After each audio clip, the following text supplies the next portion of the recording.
자, 이번에는 여러분들 26페이지 자료 8번 문제입니다.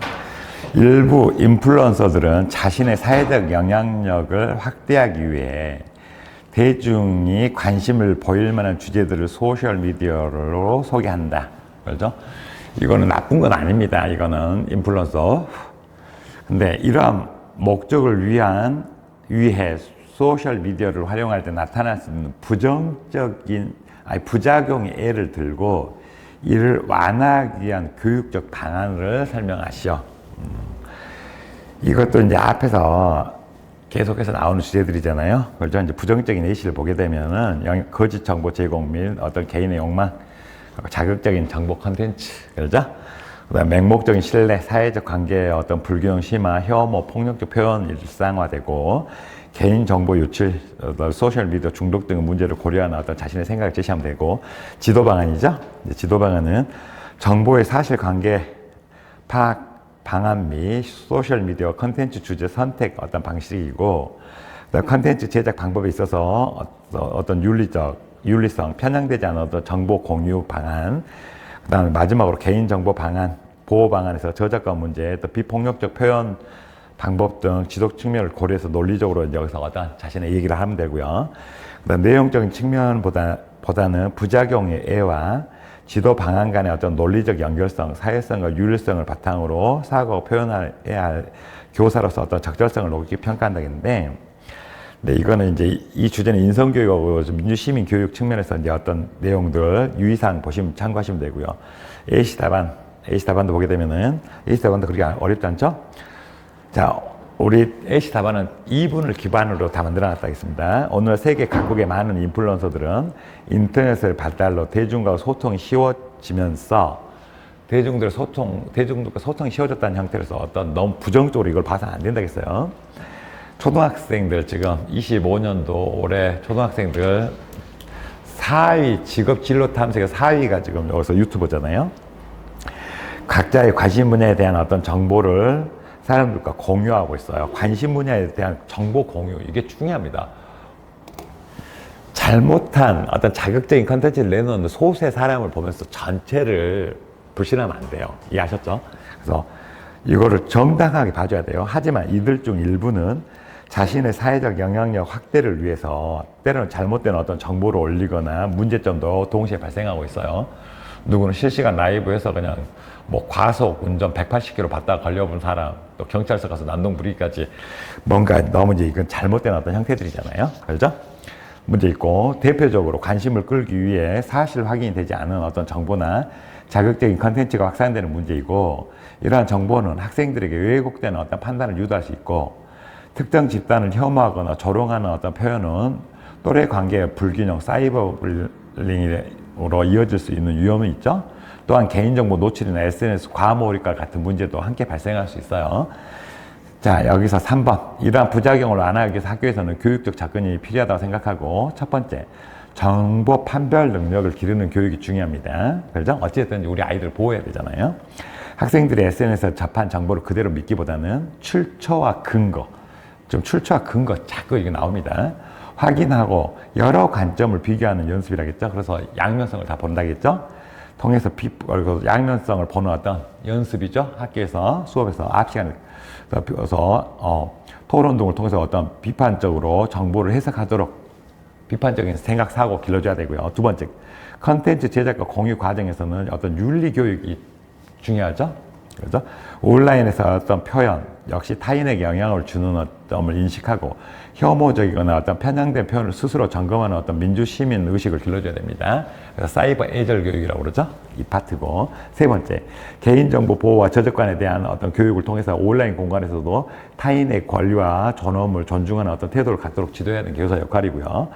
이처럼 소셜미디어 문제는 사용을 제한하는 차원이 아니야. 그렇죠? 비판적 사고와 책임인 어떤 시민성을 함께 길러주는 방향으로 접근해야 되고, 교사는 디지털 환경 속에서도 미래 아이들은 더 디지털로 들어간단 말이에요. 학생들이 올바른 어떤 가치 판단을 할 수 있도록 돕는 어떤 안내자 역할을 함께 수행해야 되겠죠? 여러분들의 역할입니다. 그래서 교사가 될 여러분들 절대 너무 비판적인 태도, 자세만 가지고 이건 좋은 태도 아닙니다. 그 다음에 이제 23년 서울교대 건데 교육 양극화인데 이것도 간략하게 봅시다. 강자는 더욱 강해지고 약자는 더욱 약해지는 현상을 마태 효과라고 하는데, 여기서 저명 과학자에게는 무명의 과학자보다 명성과 보상을 받을 기회가 더 많이 주어지잖아요, 실제. 그죠? 학교 현장에서 마태 효과에 해당되는 상황을 구체적으로 제시하고 그 상황에서 마태 효과를 최소화하기 위한 방안을 교사 차원과 학교 차원에서 각각 말하라겠죠. 교사 혼자서 다 할 수 있는 역할은 아니잖아요. 그럼 강자는 강해지고 약자는 약해진다. 이제 교육에서 이제 사회 불균형이 교육 불균형으로 연결되고 가난이 대물림이 되고 부가 대물림이 돼서는 안 되잖아요. 그래 안 그래요? 나중에 이게 관련된 게 이제 나오게 되는데, 그래서 수저 계급론, 교육 양극화는 기존에 기출문제 나왔던 거, 이거 좀 문제가 약간 변했을 뿐이지 답은 같아요. 오케이? 그래서 이제 여기서 학교 현장 사례는 승자 독식, 부익부 빈익빈, 강자의 후광 효과, 뭐 기회 불균형 등 요소를 포함하고 교사의 관심, 혜택, 기회가 우수 성적자에게 집중되고 학습 운동 능력이 우수한 학생들끼리의 어떤 모둠이 구성돼서는 안 된다겠죠? 그리고 모둠도 여러분들은 반에서 1등하는 아이와 꼴등하는 아이를 같이 해줘야 꼴등하는 아이가 1등하는 아이에게서 배울 수 있는 어떤 그런 것들이 커지게 되는 거죠. 그래서 이제 모둠도 이것도 이제 추후에 기회가 되면 풀어봅시다. 그 다음 명문대 진학을 위한 어떤 특별반 운영 같은 건 안 되죠. 상대적 박하감이니까. 그리고 이제 교사 차원에서, 이게 교사 차원이 중요하잖아요. 전인적인 측면에서 학생들을 봐야 됩니다. 성적 순으로 보면은 이거는 마태 효과에서 벗어날 수가 없잖아요. 전인 교육을 기반으로 깔아야겠죠. 스펙에 치우치거나 어떤 성적으로 학생들을 평가하는 태도 주의해야 되고요. 그다음 성적 부진 학생의 실패에 대한 어떤 관용적인 태도, 그다음 지역, 학부모 학력, 소득 등 후광 효과에 대한 어떤 경계, 성적의 우열에 따른 어떤 편견의 선입견 방지하고요.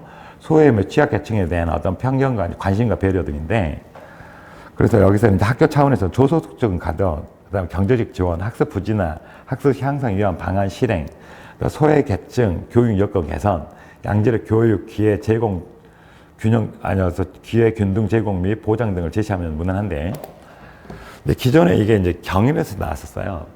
여러분들 이제 교육을 볼 때 여기서는 교육의 목적, 단순한 어떤 출세를 위한 수단만은 아니라는 거죠. 그래서 이거는 이제 여러분들 부모님 세대라겠죠.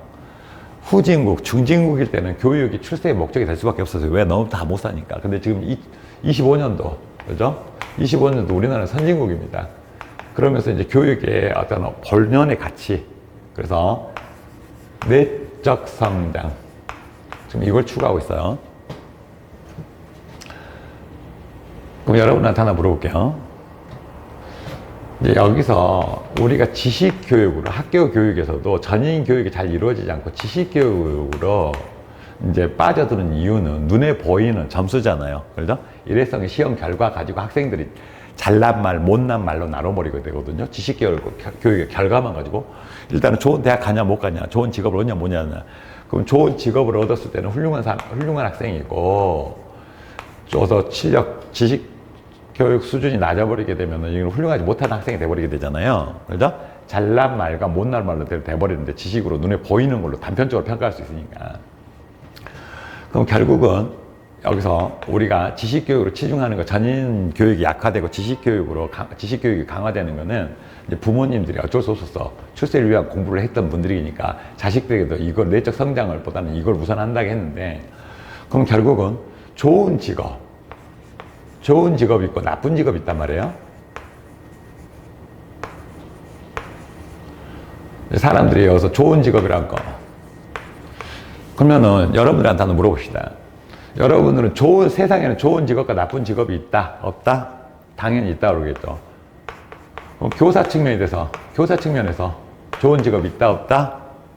직업의 귀천을 나누면 된다? 안 된다? 헷갈리죠. 말은 안 된다 해야 될 것 같아. 그죠? 응? 근데 내면은 나도 모르게 이미 우리가 열심히 공부를 했던 거 거의 이 출세수단 목적으로 한 부모님들의 영향이 그대로 여러분의 내면화 돼 있어. 그러니까 좋은 직업, 나쁜 직업이 어느 정도 나도 모르게 잠재돼 있어. 그죠? 그러면 교사란 여러분 학급에는 1등 하는 제자부터 30등 하는 학생들, 제자들까지 있잖아. 그래, 안 그래요? 그럼 훌륭한 놈, 그냥 보통이네, 못난 말. 본인이 가르치는 학생들을 이런 식으로 등급을